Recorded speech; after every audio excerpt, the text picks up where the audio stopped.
there's someone who has torn it apart, and she's taken just all that I have. If you wanna try to love again, well baby, I'll try to love again, but I know. We're gonna get ready for our next speaker. The first cut is the deepest. Our next speaker is Dr. Michael Martin. He received his MD degree from the University of Texas at Galveston. In the past, he has been in private practice and has worked at Sid Peterson Memorial Hospital here in Kerrville.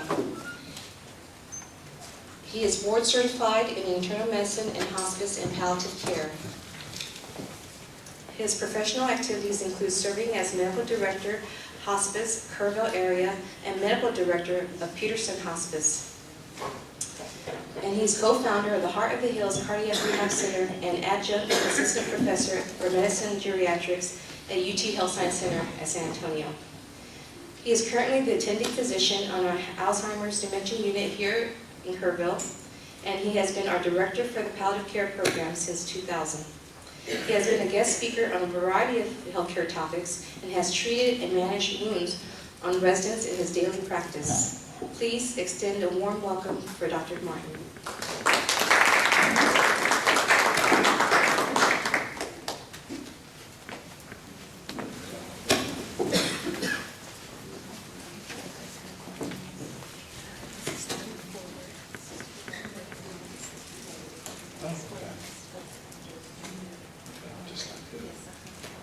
Does it have to point again? Nope. Now let's extend a warm welcome to Dr. Good morning. Thank you. My talk is going to be a little bit different perhaps than what you've had yesterday and then today. You've had people have been talking about wound closure, protocols to heal wounds, prevent wounds, and my talk is going to be, the emphasis is going to be more on wounds that are incurable. So we won't really be focusing on healing the wound. It's going to be more on comfort. I wanted to mention that, again, that's going to be, the main goal is at end of life. And I want to emphasize that we're talking about end of life patients. I do hospice and palliative care, and I'm not a wound expert, as people that have worked with me know. But dealing with wounds and at the end of life is something that I think is very important. I would like to mention that a lot of what I will be talking about is going to be what we call off-label, and meaning that it's not FDA approved for this, but that's not uncommon. But even more so, a lot of what we do in hospice and palliative care is off-label, but even sometimes more off-label. And this talk and the treatments that I'll talk about are ones that are just for end of life. People that have an advanced malignancy, they're on hospice, that have a very limited life expectancy. These are not intended to be used for routine wound care where there's an expectancy of healing.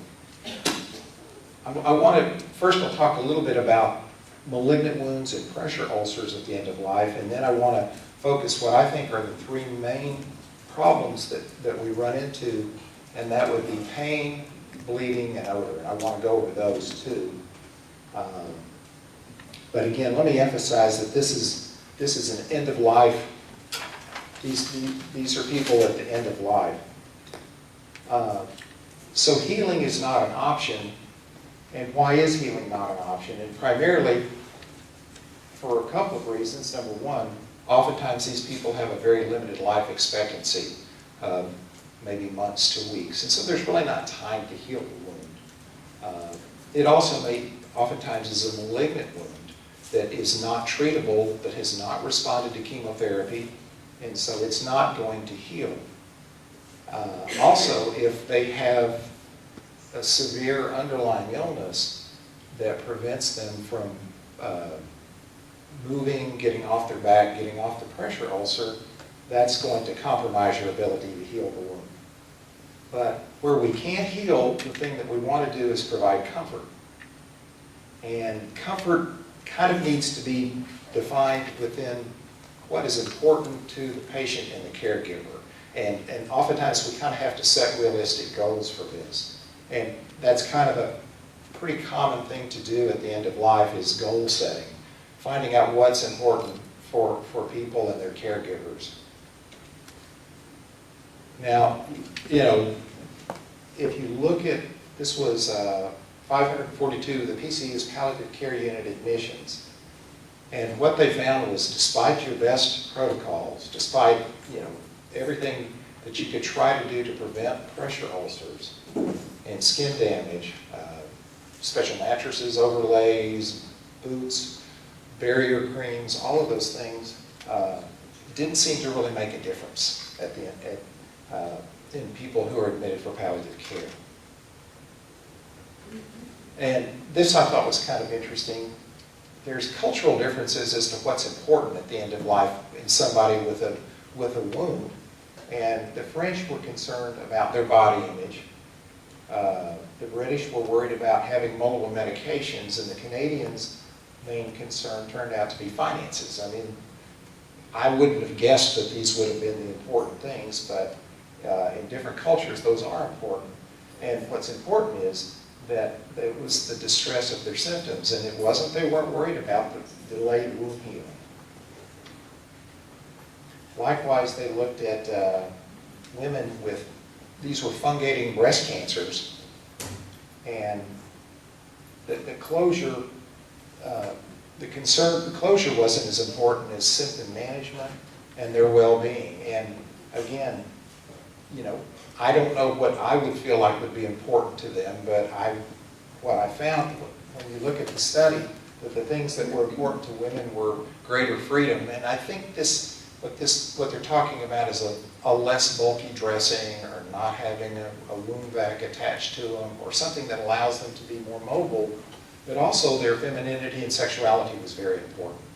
More important than healing their wound. So there's kind of three basic kinds of, I'm going to talk about pressure ulcers, but most of this is going to be with malignant skin lesions. And skin lesions that that erupt can be from three separate areas. One would be just a primary skin neoplasm, and this would be somebody with a squamous cell cancer or a melanoma that develops a cutaneous malignant ulcer or nodule. Then you can have metastatic spread from remote sites, and most often that happens in about 5 to 10% of cancers will have a cutaneous manifestation with the metastasis. I thought this was kind of interesting that there are about several different kinds of cancers that you don't think of that metastasize to the skin. And for men, the most common cancer that metastasizes to the skin is lung cancer. In women, the overwhelming majority, 69% of cancers of women that metastasize to the skin is from breast. But you can have colorectal, ovarian, cervical cancer, and then, of course, melanoma. And not just the primary melanoma, but melanoma can spread remotely to other sites.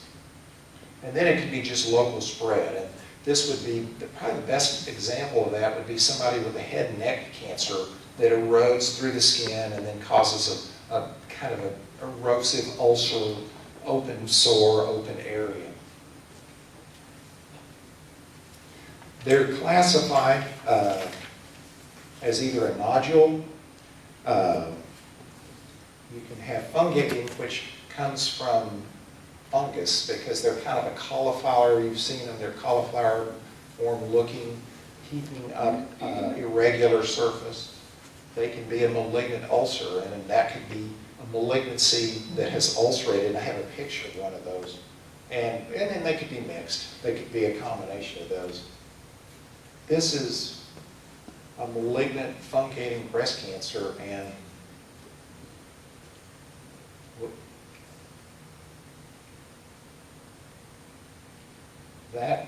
this is her chin, this is the arm and her neck, and you can see this has erupted not only here, but also you can see satellite lesions that have spread down the arm. You can see how distressing something like that might be, but this would be a fungating breast malignancy. This is a melanoma.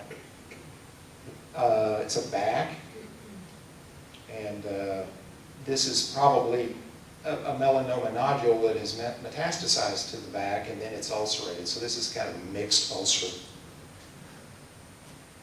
As I mentioned, pressure ulcers are also part of the end of life.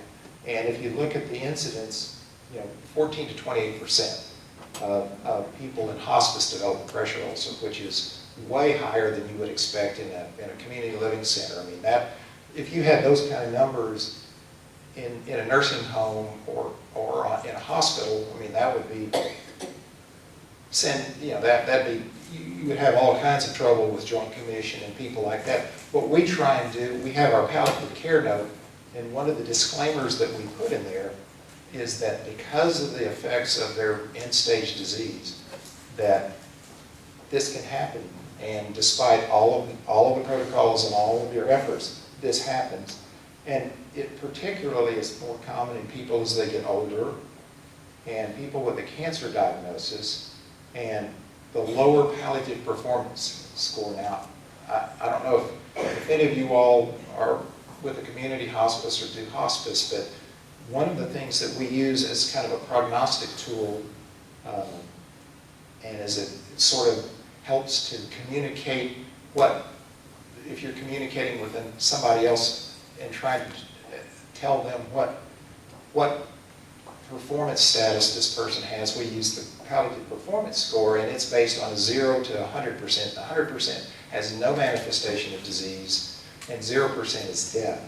The lower that score, the more chance they have of a pressure ulcer. And the score, the primary domain that determines that score is mobility. So as their mobility reduces, their score goes down, and they have more of an incidence, of course, of pressure ulcers.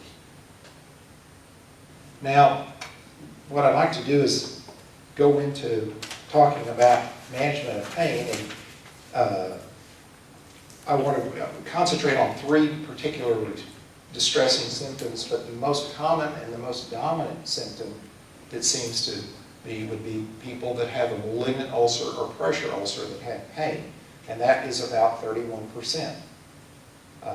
As you can imagine, if you have chronic pain, you have a chronic painful ulcer or a fungating malignancy or an ulcerated malignancy, it's going to affect your mood. It's really hard to be happy and to be social and to enjoy life if you've got a chronic pain. And as the studies show, unfortunately, the patients, not only do they underreport it, but we also undertreat it. Now, talking about pain, there's different types of pain, and I just kind of wanted to mention these terms because I think they're useful to know. Nociceptive pain is pain from tissue damage. So if you have an ulcerated area into soft tissue, ligaments and muscle and even bone, the nerve receptors are nociceptive receptors. The reason to kind of know this is that the different receptors respond differently to different opiates.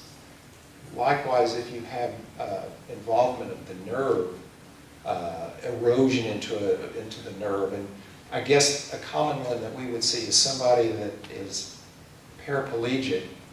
The most common ones I've seen are men that have advanced prostate cancer that erode into the spine and the spinal cord and become paraplegic, and that causes a pressure ulcer, or the tumor itself erodes into the skin. But it can also erode into the nerves and cause neuropathic pain. And then there's psychological pain, which is certainly anxiety that would accompany their disease. Just like you would any kind of pain, the thing that you would start off with first is assessment. Is it a continual pain, or is it intermittent? Is this a pain that only happens when they lie down or sit up or bear weight? End of dose failure.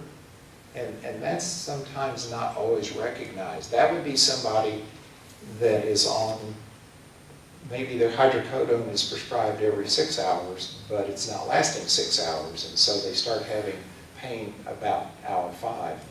Or they're on morphine long-acting every 8 hours, or every 12 hours, and they start having to use more breakthrough towards the end of that 12 hours. The other instance that we see are people that are on fentanyl patches. Fentanyl is supposed to be changed every 72 hours, but there's about 20% of people that don't last the full 72 hours. So day 1 they do real well. Day 2 is a good day for them, but day 3 they start using more and more breakthrough. And the treatment there is not going up on the fentanyl, but it is changing the fentanyl every 48 hours. And incidental pain, which would be going to X-ray, going to radiation therapy, getting a wound dressing change. And then as these people have advanced malignancy or advanced diseases, and they're older people, they've got spinal stenosis, they've got chronic arthritis, so they're going to have multiple sources of pain also.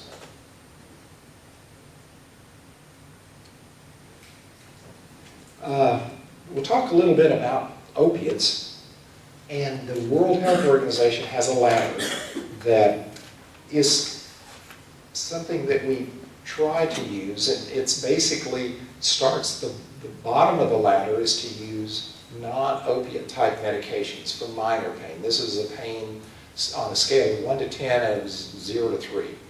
And so that would be acetaminophen. Years ago we used to use Darvocet before it was removed. Non-steroidals might be something that you would use at that step. And then the next step, you would start adding maybe lower potency opiates, and that would be codeine or hydrocodone or perhaps tramadol. And then by the time you get to step 3, you start adding the higher potency opiates like morphine or hydromorphone. When I made the slide, I forgot to leave off an obvious one, and that would be methadone. The current thinking now is you don't really have to go up this step and say, well, morphine is for a pain level of 7 to 10.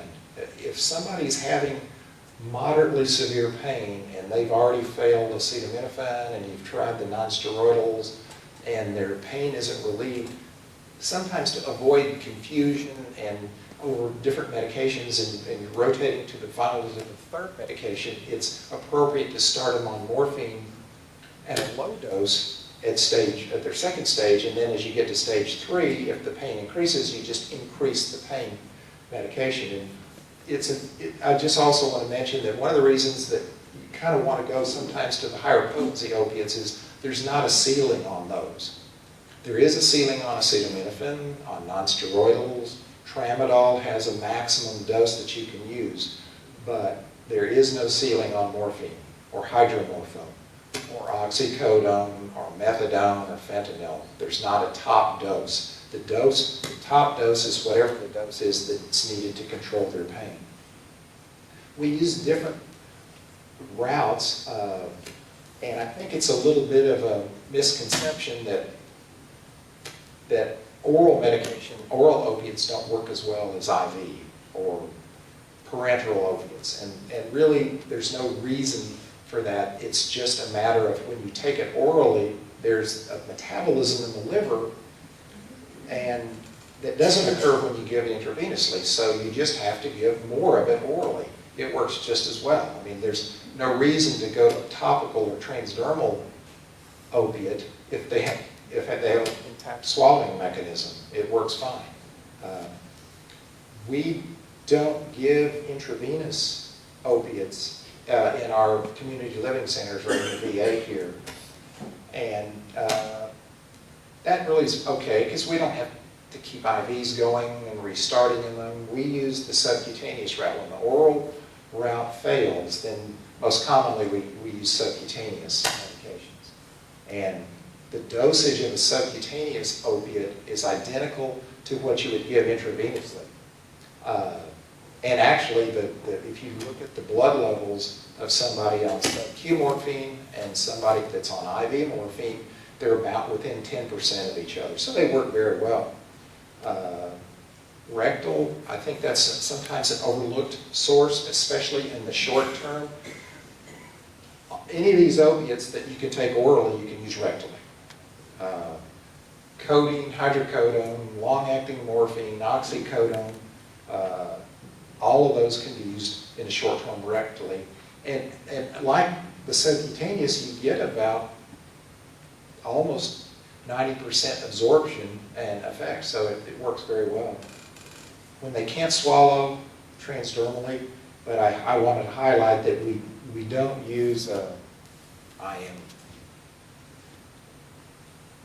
Now I want to talk just also, I like to bring out the pharmacokinetics because sometimes that's overlooked also. If you're using a long-acting morphine, its peak effect is not for 4 hours, and it may last 8 to 12 hours. But if you're using morphine LA, for instance, if they take their dose, 4 hours later is the peak effect. So if you're planning on a dressing change or to do something to them that will cause pain, the long-acting morphines or opiates are not really good for acute pain because you have to wait 4 hours once you took the medication before you could do any kind of manipulation of the patient or the wound.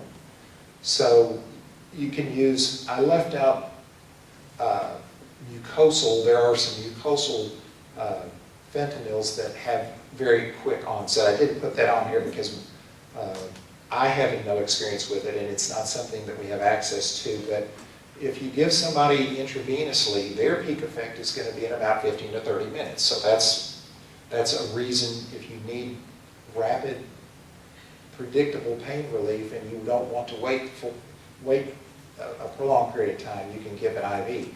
We give it sub-Q, and by 20 or 30 minutes, it's become effective. So if you're planning on a dressing change or something, debridement, you would want to wait about 20 to 30 minutes after their sub-Q. You pre-medicate them and then wait about 20 or 30 minutes. And if you give it orally, you need to wait about an hour. And I just think it's worth reviewing that because I think sometimes we forget and they get their breakthrough or they get their pre-medication and they go right to, the minor procedure for their debridement.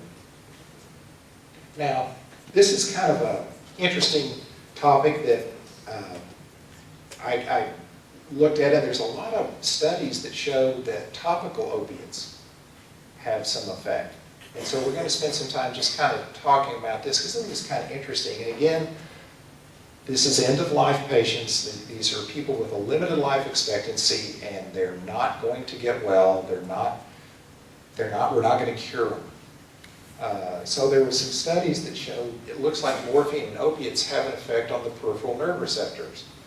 And there have been a number of studies, if you look at this, there have been a number of studies that show that there seems to be an effect. Not only do they cause an immediate local anesthesia applied topically, but there may be some anti-inflammatory effect of morphine. And it can last for several hours, and it has pretty few side effects. The reason you might want to use this is somebody that doesn't tolerate systemic opiates very well. Maybe it's the nausea or the constipation or the somnolence, and you need to give them something to control a malignant wound or a cutaneous ulcer, but they don't want to take, when they take their morphine, it just makes them drowsy. So it looks like almost any opiate can have an effect. Now you might say, the question's going to come up, you've got this open, the morphine has been used topically over joints and into joints, but it's on intact skin. We're not talking about, the treatments that we're going to be talking about are putting them in the actual open, raw ulcer bed. And so you would worry that you're putting morphine in there. What's the effect? And so they looked at the bioavailability. This was a study They gave 6 patients and they gave them 10 milligrams of morphine. And when I show you kind of a recipe on how to do this, they put this in and stayed in for 24 hours. And then they measured morphine levels in the plasma and morphine metabolites. Morphine has 2 metabolites in the bloodstream. One of them is an active metabolite that potentiates pain relief, and one of them is a neurotoxin that causes the twitching and the delirium and some of the other side effects that go with morphine. And what they found, out of the 6, 5 of them had no detectable morphine or morphine metabolites in the plasma, and 1 person did, and it was somebody that had a 60 square meter ulcer, which is a pretty sizable, that's a pretty good sized ulcer. And when they checked it, there was only 20% of the morphine had been absorbed, and it had no systemic or notable effect on it. And you know, if you gave them 10 milligrams and only 20% was absorbed, that's 2 milligrams. And this is probably, these people are likely on large doses of long-acting opiates anyway, so 2 milligrams of morphine is going to be negligible. So that was comforting to know that. This was the mixture that they used. I want to mention I have not used topical morphine in ulcers, but I think this is really fascinating. There's a lot of literature about this, and there are a number of people that are compounding things out in the community hospices, and if you're with a community hospice, you may already be doing this. But what they did was they took 10 milligrams of morphine and they mixed it in intrasite gel, which seems to be the preferred carrier, and they put it directly into the wound, covered it with a tegaderm, and left it on for 24 hours. And it gave them immediate and long-lasting relief. You not only can use morphine, but you can also use, it was injectable, or morphine for injection that they used. And they can use fentanyl, injectable fentanyl or methadone. Now, the most common thing that they mix it in is intrasite gel, which is readily available, but if it's a wound that is infected, maybe has some superficial infection, you can take metronidazole gel, Metrogel, and mix it in Metrogel too, or sulfadiazine. There's studies showing that you can mix it in either one, so you kind of get a 2-for-1 deal. You get the pain relief and antibacterial action. They have used methadone, and what they did was they put it in an inert powder, and you'd have to ask the wound experts what they would use as a wound powder, but kind of depending on the exudate. If it's a dry, relatively dry wound with not a lot of exudated material, you could use a gel. But if it's very weak and has a lot of exudate, then you can use an inert powder and mix these opiates in the powder. And so this would be a typical prescription. And people that use this is how they mix it. It's a 1% concentration, and you take 100 milligrams of morphine, you put it in 10 grams of gel, and you put 5 grams on the wound. And you cover the entire wound, even where it's undermining, and leave it on for 24 hours. You can also use methadone, 100 milligrams and 10 grams of an inert wound powder. They seem to use that one more for exudated wounds. And not just the shallow ulcerated wounds, but they also put this on fungating wounds.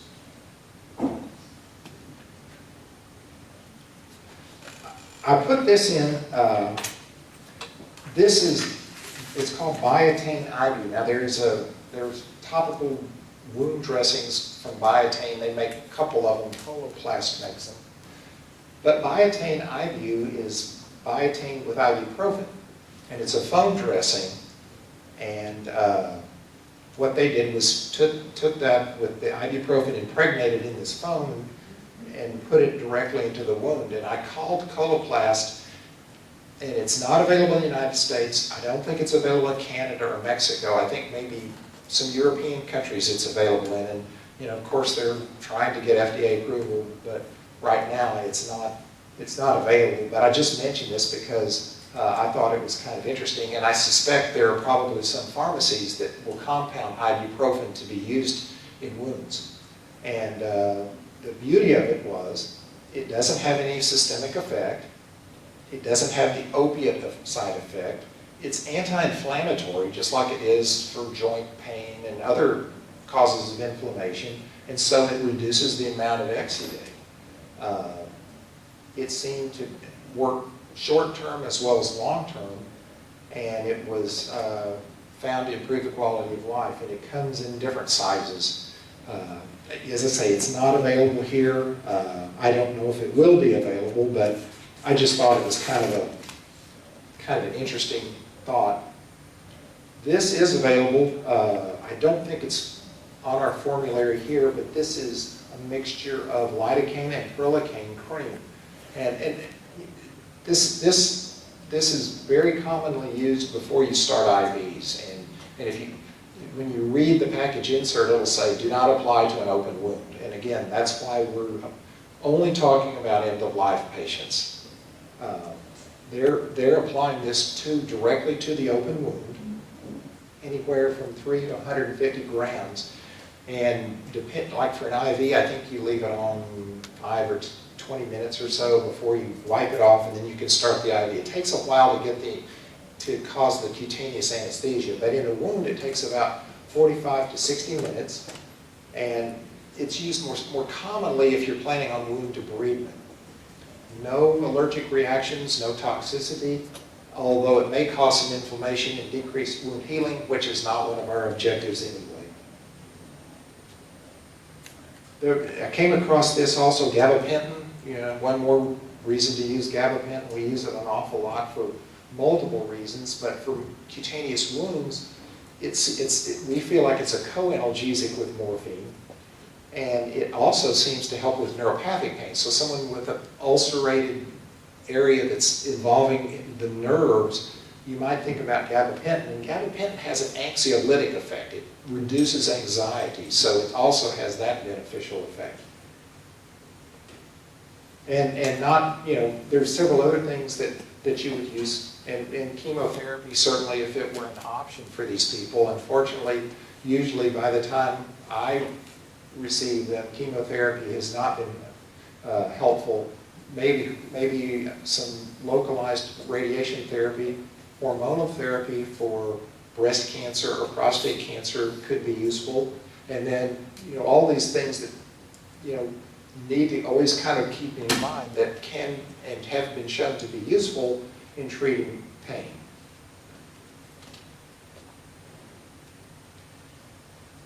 Now, the next topic I want to review is it's kind of one of my favorite, and that's bleeding. It doesn't occur in that many people, about 4 to 6% of people with malignant wounds.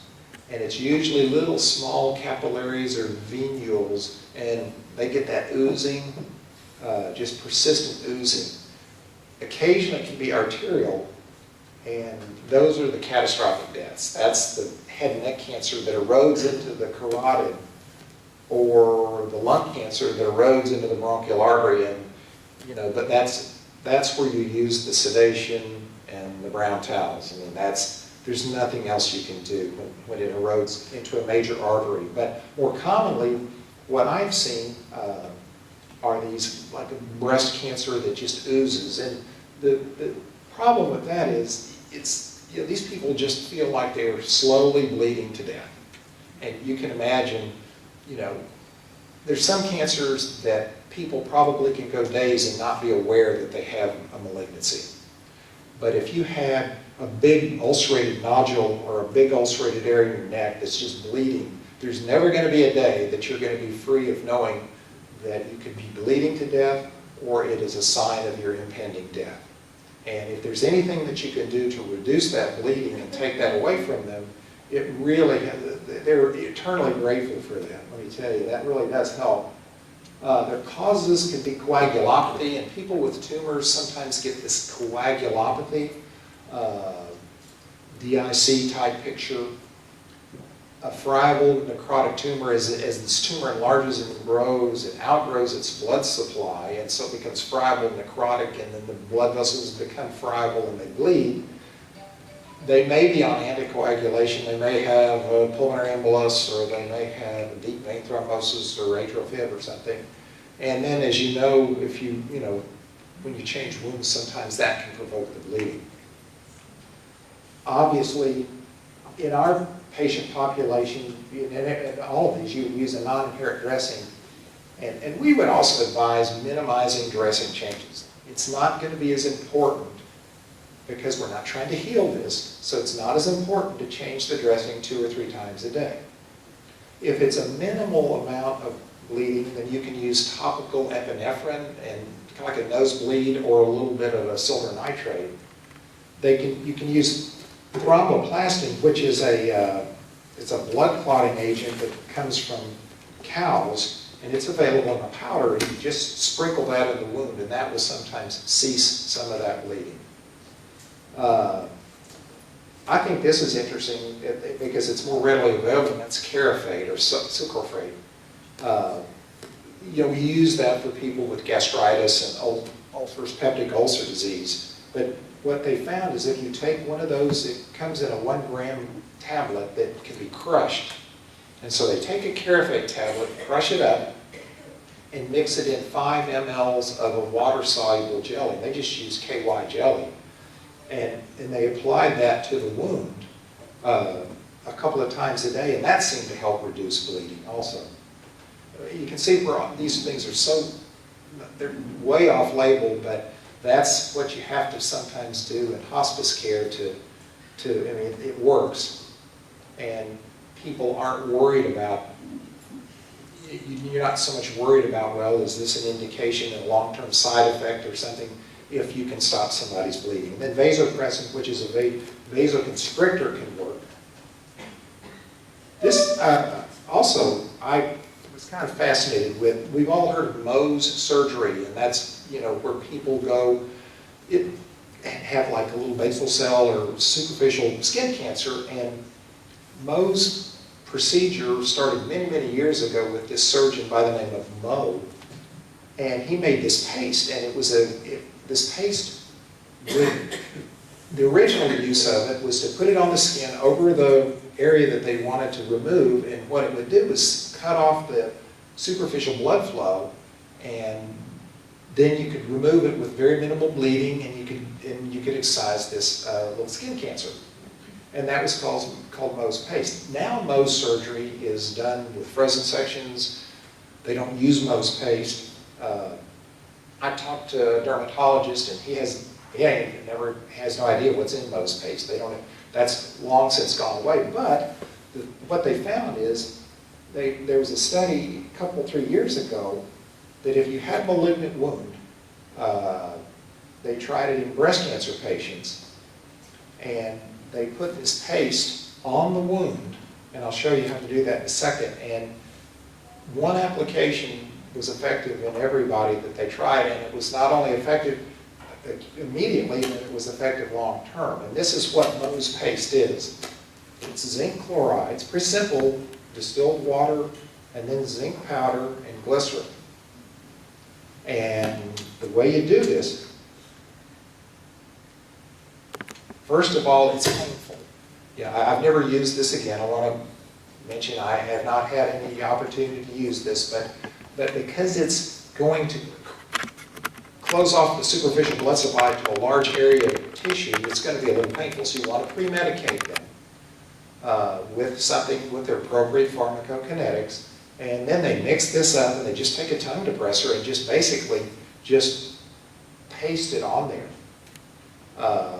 Put on a pretty thick coating and leave it on. You can only leave it on about 5 or 10 minutes, and then you take a 4x4 with tap water and just wipe it off. It's not real technically difficult.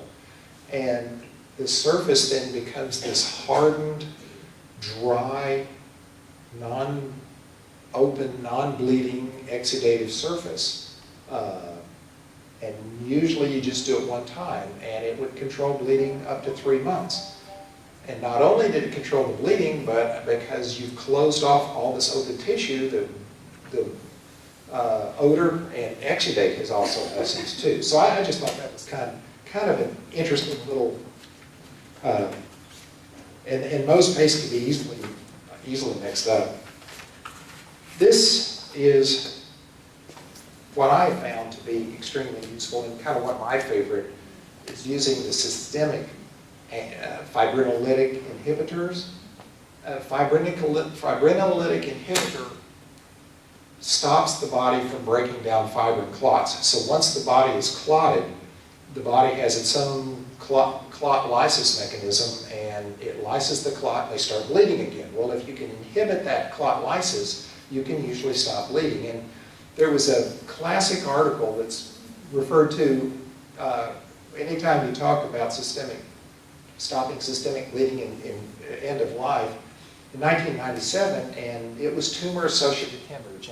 And I want to mention that we're not just talking about, they had not only cutaneous malignancies and wounds that were bleeding, but also intra-abdominal malignancies, uterine malignancies, hemoptysis from lung cancer.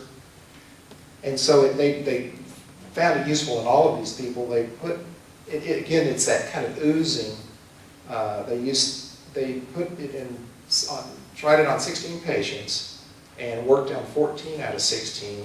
The bleeding begins to reduce by day 2, and by day 4 it's gone. And then what you do is you go on for another 7 days after that. It's aminocaproic acid, which has been around for years, and actually it's coming back as a treatment for women with heavy menstrual periods. They take a small dose of this to reduce the amount of bleeding.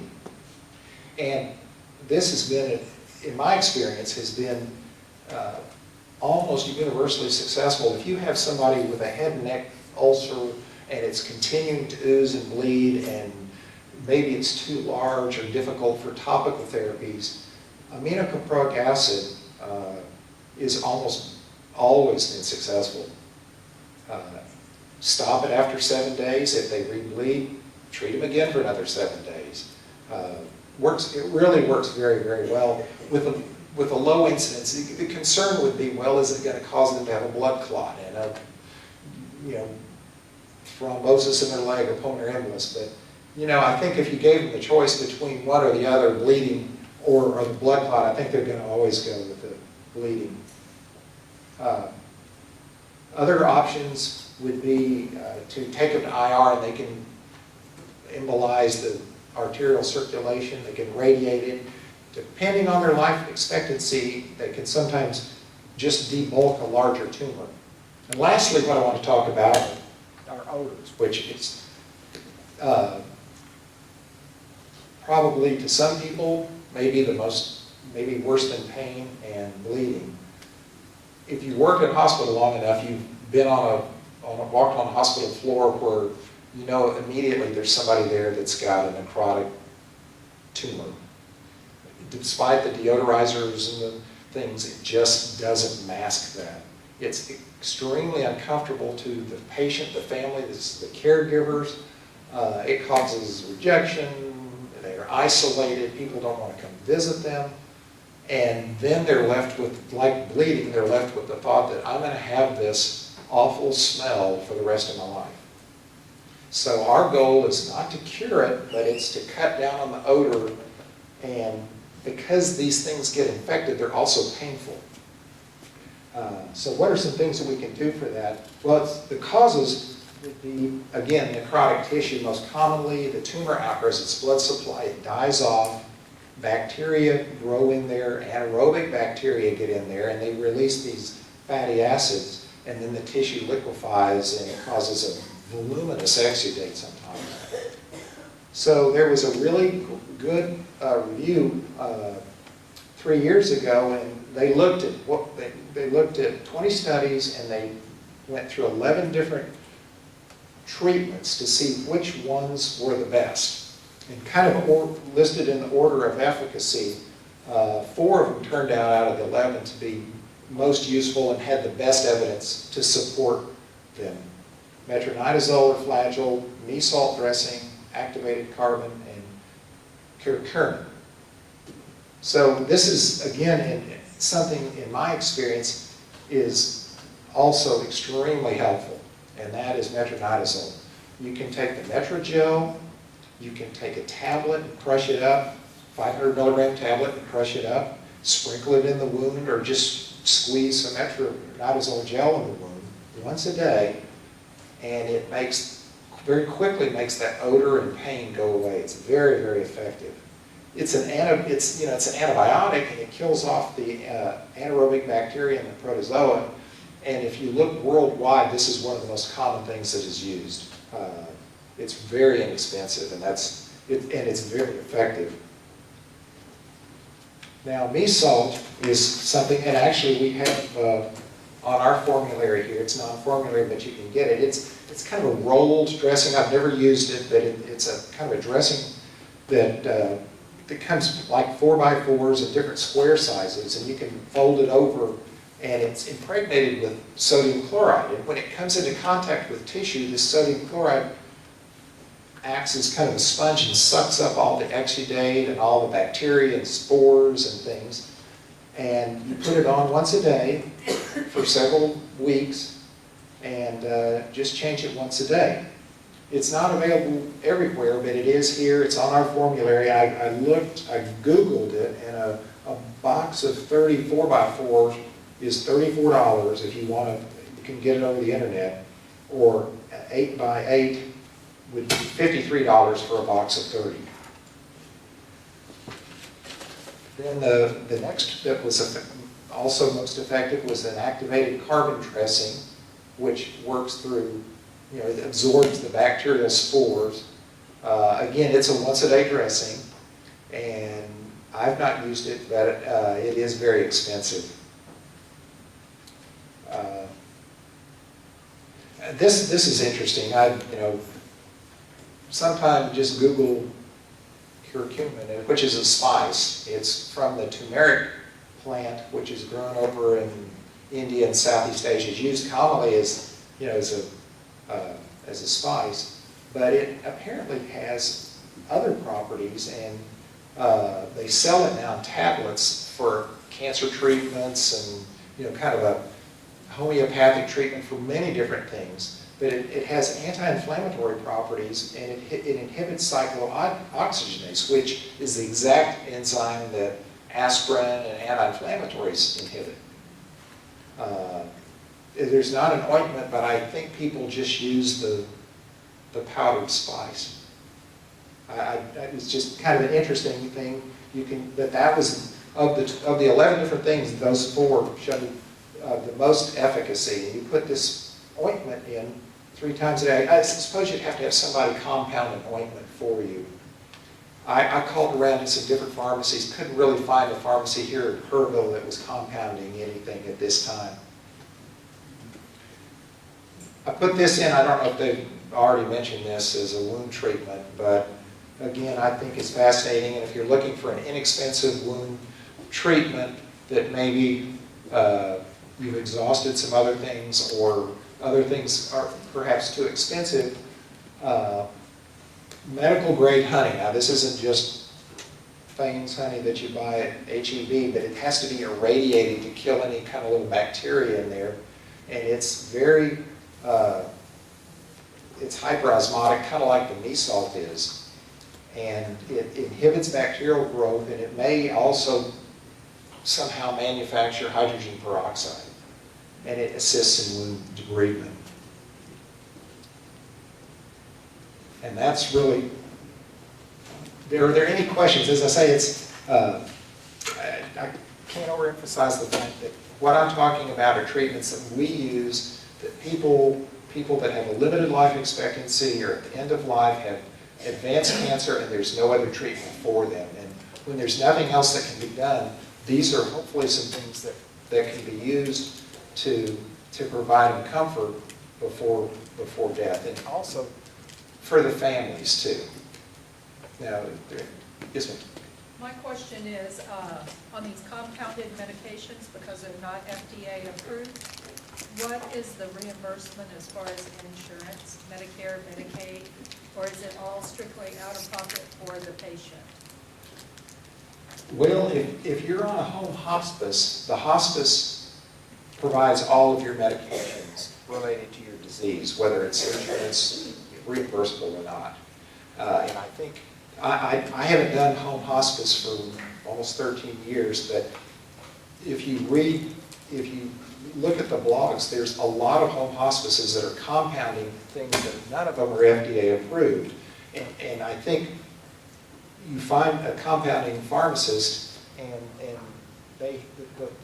the hospice pays for the medication, regardless of whether it's insurance approved or not. I don't know what they cost. I think because they use individual components, actually suppositories and things that are compounded are oftentimes not as expensive. I want to mention, we get hung up on FDA approval. 21% of medications used for all of medicine, not just end of life or wound care, hypertension, diabetes, 21% of medications are used off-label. And all of these things that we talked about today are grounded in the literature. And the NIH wrote an article 3 or 4 years ago talking about off-label medications, the ethics of using off-label medications. And as long as you're using them for something that has literature to support it, that is common in that field, in hospice or whatever you're using it for, and that's can be the standard of care. Even though there's no FDA approval, there's no reason you can't use it. And you don't have to get written permission. You don't have to have them sign a informed consent.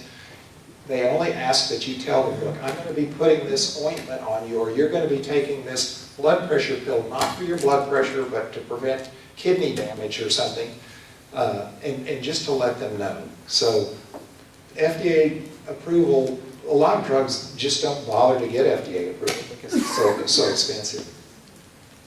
When I did hospice out in the Bernie area about 5 years ago, I found a compounding pharmacy. It's called Annie's Apothecary off of I-10. It's down on the same side of I-10 that the Mercedes dealership is on that section right there. And I came across a young family, and she was dying. And the health insurance that they had wouldn't pay for the reimbursement, but the husband had a thrift savings plan, and because the doctor prescribed this compounded medication, the family paid for it, but they were allowed to get reimbursement from the thrift savings plan at that time. I don't know what it's like now, though. As I said, I haven't done home hospice in 13 years, and I called the pharmacy that used to do our compounding, and they weren't compounding anymore. So, because I wanted to see. She's still there. She's still there. Well, there's one in Kerrville that used to do compounding and suppositories for us, and they're not doing them anymore. So, I talked about these things. A lot of them I haven't had experience with, and I don't always know about what happens in community for reimbursement because it's different in the VA. Thank you. Any other questions? I think on the disc, all these dosages and stuff should be on there. They should be. Yes? I'm just curious, you say that, like on Morphine, there's no ceiling effects? I mean, there's no ceiling? Why is that? Is that because they're at the end of life and so they're not going to live long enough to have any effects from giving this increased dose? Well, with a lot of drugs, there's a ceiling effect because of toxicity. If there's a maximal amount that some medications, beyond that dose, it doesn't achieve any more benefit, or it begins to create toxicity, like Tylenol. Above so many grams, it can cause liver toxicity. With opiates, there isn't an upper level that becomes toxic necessarily. The level that is the ceiling for that individual person is whatever it takes to control their pain. There's not a level that you can say, well, 500 milligrams of morphine is the maximum amount because it ceases to become effective beyond that. There is, you can use any dose of morphine that it requires to treat pain because there's no upper level or upper limit of morphine that's not effective. Whatever it takes, and that's what I tell patients. Sometimes you'll want to start them on morphine, and they'll say, well, you know, I don't really want to start morphine now, I want to wait and save it, so when if I really need it. And my response to them is, I don't think you can find pain that I can't find a dose of morphine. The dose of morphine is whatever it takes to control their pain. It doesn't cause more toxicity, it doesn't cause kidney failure or liver failure at higher doses any more than it would at a lower dose. Now methadone, you have to worry about QTC prolongation at higher doses, that's kind of an exception. Why do you not give some of those medications IM? It's painful.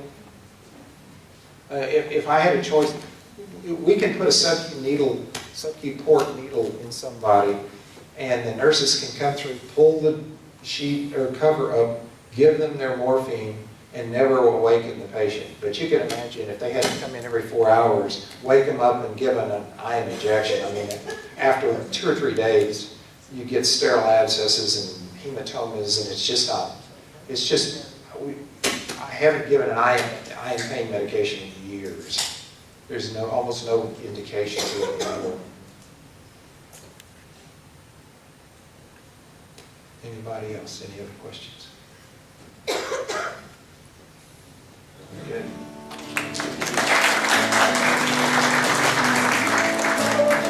Thank you, Dr. Moore. Appreciate it. Good job. Okay, we're gonna have a 15-minute break. Go ahead and I suggest you get up, move around, get the blood circulating again, and we'll resume in about 15 minutes.